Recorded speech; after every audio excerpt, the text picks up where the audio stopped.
This video is part of my full Godot course that you can buy with the link in the description down below with a super unique discount for limited time. So grab yourself one before it ends and I will see you there. Hi there and welcome to a new video in which what we are going to be doing is, adding the game over condition, which is gonna be pretty simple, and also the game over UI. So let's get started. So what we have to do is pretty simple. We will add the player to a group, something that we have already done a lot of times. Let's copy this name. And in the obstacle scene, let's go to the signals and we want to detect collision with the character body. So body entered. And well, this does not have a script. So let's firstly create a script for our obstacle in the corresponding scripts folder. And let's connect the body entered. There we go. And over here, let's do what we have already done dozens times. If body.is in group player, or we can actually paste it, okay, so we make sure that we don't have any grammar mistake.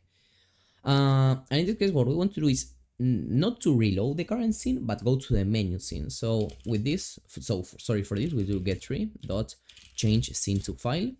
And here with the arrow keys in our keyword, we select menu and then enter. Okay, and as simple as that. Now when let's actually go to the main scene and run the scene. Remember, with this one, you run the project, so you will start off from what you have selected as the main scene over here. That's why when I press it, and as I have here menu scene, I start in the menu. But if I press this button, run current scene, it will basically start exactly there from the current scene. So I'm gonna play the main scene. And so you can see, here I am in the menu. I have this usual call here that you have to use, call deferred. So let's basically do that. Let's grab this name, okay, Control X to cut it, and let's do call deferred. And let's put reload, change scene to file. And then what we have to do is close the quotes, close the parentheses. Let me actually make this a little bit bigger, like this. Change scene to file, and then here a comma, and we don't want these parentheses, neither this one, neither this quote, and there it should be. Okay, I know the syntax is maybe a little bit complicated, but it should be just fine. There we go, amazing. And now what we want to do is, we want to actually, when we press the play button, we want to go to the main scene. So let's add a new script to the menu node, basically. And in the play button, pressed, connect, and here get 3.change scene to file main. As simple as that. So play. Here we are. There it is. So now we have been able to successfully change between scenes. Now for the game over UI, what I want you to do is to currently pause the video and create it on your own. What I will tell you that you must do is, for example, create a brand new scene. And remember that we must, in this case, as we are combining control nodes with 2D nodes, because then we will have to instantiate it over here on the main scene, which is a 2D node. We will need to here create it as a canvas layer. And inside of that canvas layer, add a control node. And inside of that control node is where we must create the UI, basically. Or, well, we don't actually have to create the control node, okay? We just have to create the canvas layer and inside all the control nodes. So once again, using what you have done here, create your own game over screen. What I recommend that you add is a color rectangle, for example, a title that says game over, and a button to play again and to go to the main menu, and you can even add the script and the logic and basically everything. What you can do is grab these things and copy them. So you can select the title label, right click and press copy to copy it and paste it. Okay, so I don't know how to do everything from scratch. I mean the fonts and all that. Or you can even go to coolers.co again. Yes, I didn't remember how to use call deferred with the argument over here. So yes, we all use ChatGPT nowadays, so it's not a problem. But anyway, You can also come over here in colors.co and generate a new one. Maybe you want a red gradient, so you can spam until you get something that is kind of more red, okay? And actually, in order to do that, instead of having to be spamming all the time, what you can do is to grab one of these colors and do to modify it, which was directly over here. So for example, let's make this some kind of red color, maybe something like that. And then what you can do is lock it and then press space. So it's gonna change, it's gonna give you colors that combine with this red in this case. So pretty amazing, this option, right? So well, with all this, you can go ahead and create your own game over UI. But anyway, I will show you how I would create it. So let's, for example, get this color, okay? And let's start off with a new scene. So canvas layer. And how I'm gonna call it, it's gonna be game over canvas layer.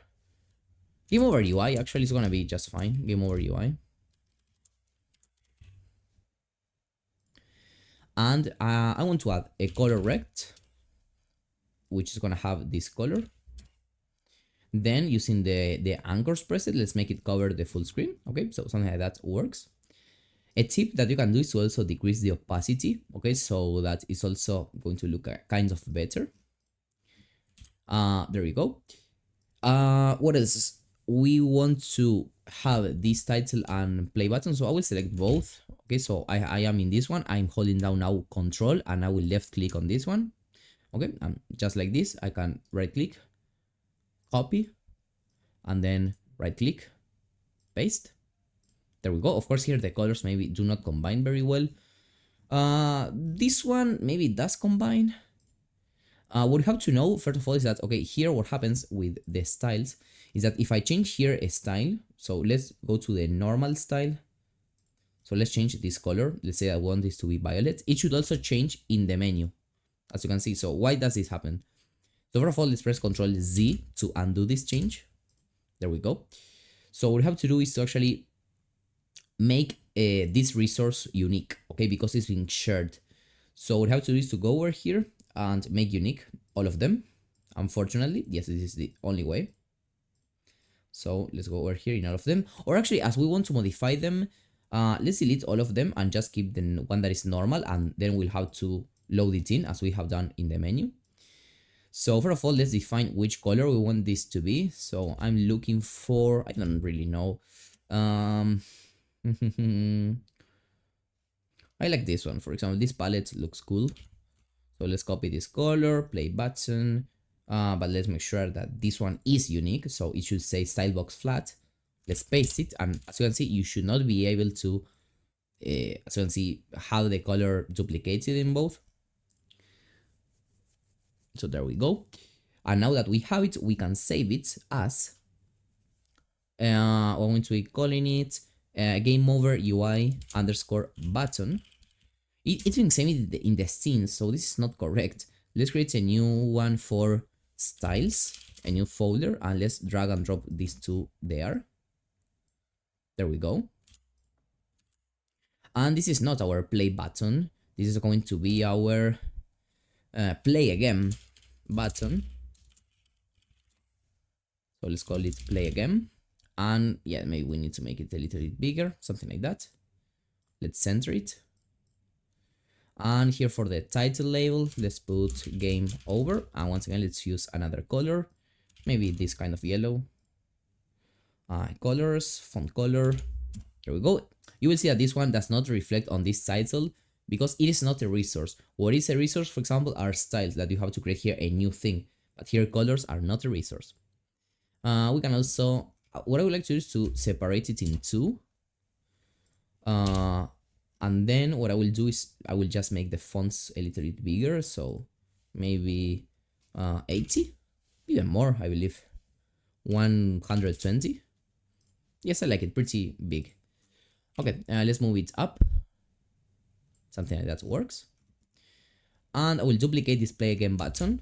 And I will call it, I will put here menu. And I will rename it menu button. And I will just move this down. And there we go. So here you kind of have your own UI. Once again, this website is super helpful, as you have seen. So now what is left is, okay, going to the main scene, instantiating this gameover.ui. And well, you can kind of see it, but of course, by default, we should not be able to see it. So then, in the following lesson, what we'll do is, okay, when the game is over, show this UI, okay, and do some more stuff, okay? So I will see you in the next one. Hi there, and welcome to a new lesson in which we're going to be going forward, okay, with our, or actually continuing with our game over UI. So what happens is that, well, right now when we lose, what we're doing is, okay, we are just going to the menu scene, but in reality, what we want to do is, okay, just pause the game, okay, and show this game over UI. So in this case, what we want to do is to do exactly that. So what we're going to do is that I will go to a game over UI scene. I will copy this name and I will add this as a group, okay? I'll actually do it in lower cases just to keep consistency. So game over underscore UI. Let's copy this name, and in the obstacle, instead of doing this, let's get this game over UI. So variable game over UI equals get tree.get first node in group. Once again, this is something that we have already done before. And in this case, let's do game over UI dot show. This is what is going to actually be showing this UI. So let's actually press play. And as you can see, this has shown indeed the UI. We have this problem with the styles, which we're going to be fixing next. But you may have also seen that our player basically continued moving up, and we're actually able to move it and do whatever we wanted. So in reality, what would happen is that what should happen is that the game should also pause. So first of all, what I want to do is to fix these things of the styles, okay? So let's go to the game over here. And it's as simple as just quick loading and game over UI, game over UI, game over UI. And let's just do the same thing with the rest. There is a way better way to handle UI with themes, but I didn't want to get too technical, so that's why I am doing it like the old way, or not the best optimized way, but it works. It is what matters. And let's do the same thing basically over here. Or if you want to save some time, what you can do is, okay, the play again button is completely set up. So we can delete this menu button and duplicate it again. Menu button, menu, and move it down so it's way faster, okay? So something like that will work. So now if we check it out, we should at least see the styles correctly. There we go, okay?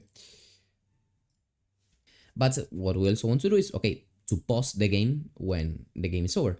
So this is actually pretty simple. We just have to call getTree.post equals true. As simple as that, literally. Well, not as simple as that, because we'll also have a problem with this, but anyway. Now the game is paused, so it does look correctly.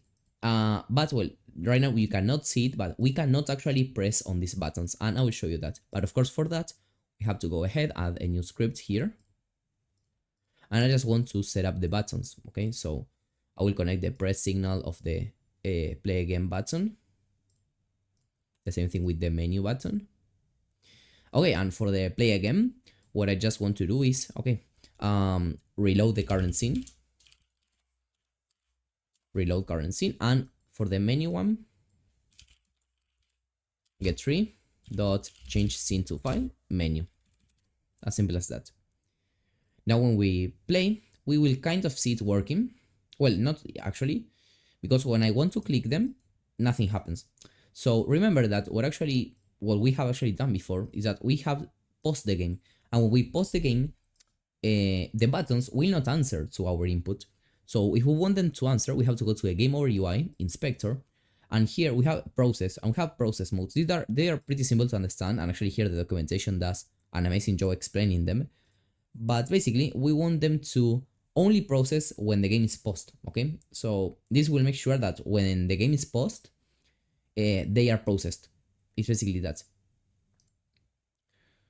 So now we can press play. And we can indeed play again. But it's going to be paused, because remember that, okay, here we have paused the game, and the only thing that then happened is that, for example, we have reset the game, reloaded the game. but we have not told Godot, okay, the game is not post anymore. So we have to unpost the game. So we do get3.post equals false before reloading the scene, and the same thing actually here before going back to the menu. So get3.post equals false. So this is the final script of the game over UI. So here we are, play. Here we are, play again. Everything works. Menu, play. Okay, so there you go. This video is part of my full Godot course that you can buy with the link in the description down below with a super unique discount for limited time. So grab yourself one before it ends, and I will see you there.